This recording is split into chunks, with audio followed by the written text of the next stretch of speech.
I know what it means to have an absent parent. My father wasn't in the house when I was growing up. I have to say my circumstances weren't as tough as they are for many young people today.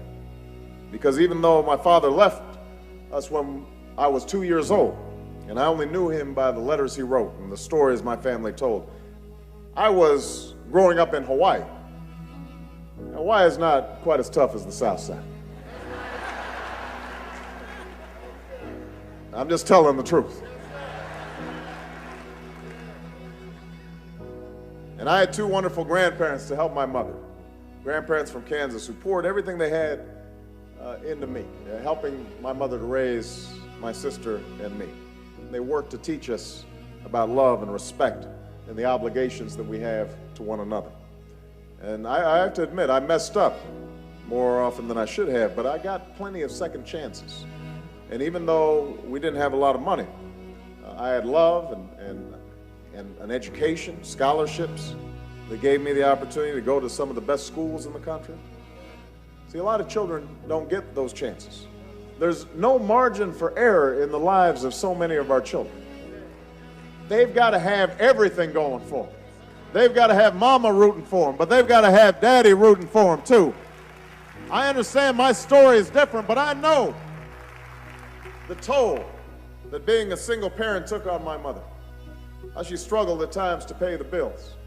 How she was embarrassed sometimes to go to the store with food stamps because she wanted to make sure that we had enough to eat. How she struggled to give us the things that other kids had. Sometimes I'd come back home, children don't always think about things the right way, and I'd complain about how Johnny had this or Jimmy had that. And I can only imagine how that made her feel. She struggled to play all the roles that both parents are supposed to play. She had to be the disciplinarian all the time. And I know the toll it took on me not having a father in the house.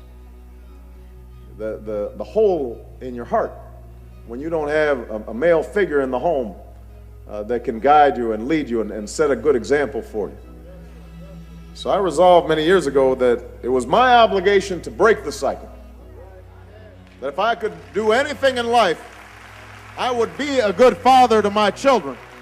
That if I could do anything, I would give them that rock, that foundation on which to build their lives. That would be the greatest gift I could offer them.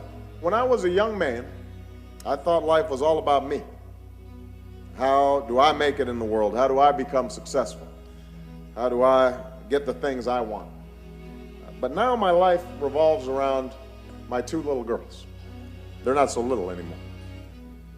And what I think about is, what kind of world am I leaving them? Are we leaving them a country where there's a huge gap between a few people who are wealthy and a whole bunch of people who are struggling every day?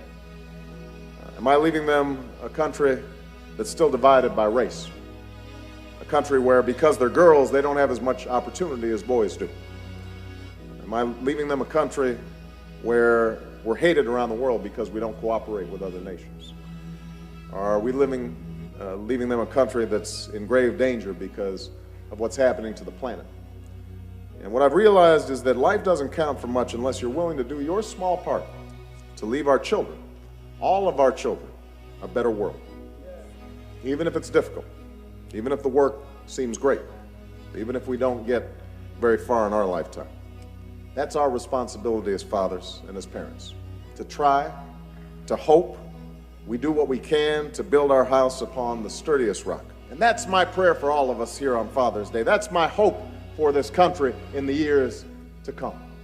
And I hope that all of you feel that same faith, that same possibility that I do. Because if we rise up, if we have faith in the Lord, if we're working hard, if we do what we must do as fathers and as mothers, as grandfathers and grandmothers, if we're looking after our children, then I promise you, better days are ahead. God's going to lead us in the bright direction. God is going to lead us in a better direction. God bless you all. Thank you, Apostolic. I appreciate you. Thank you.